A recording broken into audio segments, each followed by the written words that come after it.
بسم اللہ والصلاة والسلام علی خاتم النبیین۔ ایک دفعہ فرعون نے ایک میلہ لگوایا اور اپنی پوری سلطنت کے جادوگروں کو منگوایا اور حضرت موسیٰ علیہ السلام کو شکست دینے کے لیے ان تمام جادوگروں کو آپ علیہ السلام کے مقابلہ میں لا کھڑا کیا۔ لاکھوں کا مجمع تھا اور جادوگر اپنے جادو کا سامان لیے ہوئے تھے اور جادوگروں کی اس پوری فوج کے مقابلہ میں حضرت موسیٰ علیہ السلام تنہا ڈٹ گئے۔ ان جادوگروں نے فرعون کی عزت کی قسم کھا کر اپنے جادو کی لاٹھیاں اور رسیاں پھینکیں تو وہ تمام رسیاں اور لاٹھیاں خوفناک سانپ بن کر ہر طرف دوڑنے لگے اور پھنکاریں مارنے لگے۔ فرعون اور اس کے جو حواری تھے وہ تالیاں بجا رہے تھے اور اپنی فتح کا گھمنڈ سمجھ رہے تھے کہ شاید ہم جیت چکے ہیں یا جیت گئے ہیں۔ اتنے میں حضرت موسیٰ علیہ السلام نے آپ علیہ السلام کے پاس جو مقدس عصا تھا آپ نے ان سانپوں کے بیچ پھینک دیا۔ جو ہی پھینکا کیا دیکھا کہ بہت بڑا اژدہا، وہ جو آپ کا مقدس عصا تھا اس سے بہت بڑا اژدہا بن گیا اور جو جادوگروں کے جتنے سانپ تھے ان تمام تر سانپوں کو نگل گیا یعنی کھا گیا۔ یہ دیکھ کر تمام جادوگر سجدے میں گر گئے اور فرمایا اور انہوں نے کہا آمنا برب ہارون و موسیٰ، یعنی ہم ایمان لائے ہارون اور موسیٰ کے رب پر۔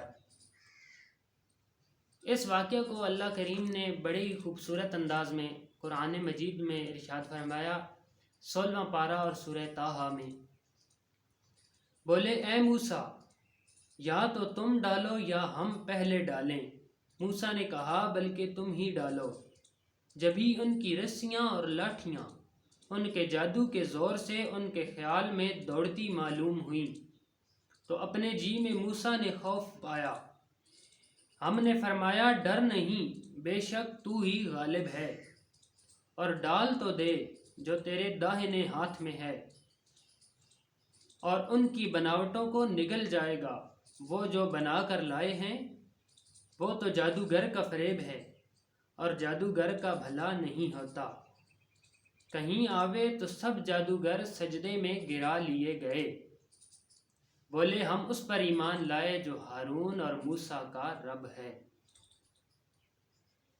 سبق کا خلاصہ چاہے کتنا ہی مشکل کیوں نہ ہو، لیکن جب بھی اس کو کہانی کی شکل میں آپ پڑھیں گے، یاد کریں گے یا سنیں گے تو وہ آپ کو انشاءاللہ ہمیشہ یاد رہے گا۔ قرآن مجید کے مقدس جو مضامین ہیں یا مقدس اسباق ہیں جو ہماری ہدایت کے لیے بیان کیے گئے ہیں، ان اسباق کو بڑے ہی پیارے انداز میں کہانیوں کی شکل میں علامہ عبد المصطفیٰ اعظمی رحمۃ اللہ علیہ نے اپنی یہ 2 کتابیں یعنی کہ عجائب القرآن اور غرائب القرآن میں لکھا، اور اس کتاب کو دعوت اسلامی کے مکتبۃ المدینہ نے ان دونوں کتابوں کو اکٹھا کر کے ایک کتاب کی شکل دے دی، عجائب القرآن مع غرائب القرآن۔ میں آپ تمام دوستوں کو یہ ریکمینڈ کرتا ہوں کہ آپ بھی اس کتاب کو ایک ہدیہ کروا لیں اور انشاءاللہ قرآن مجید کے یہ جو مقدس اسباق ہیں یہ آپ لوگ بھی یاد رکھیں۔ اللہ کریم ہم سب کو قرآن کریم سمجھنے کی، پڑھنے کی اور اس پر عمل کرنے کی توفیق عطا فرمائے۔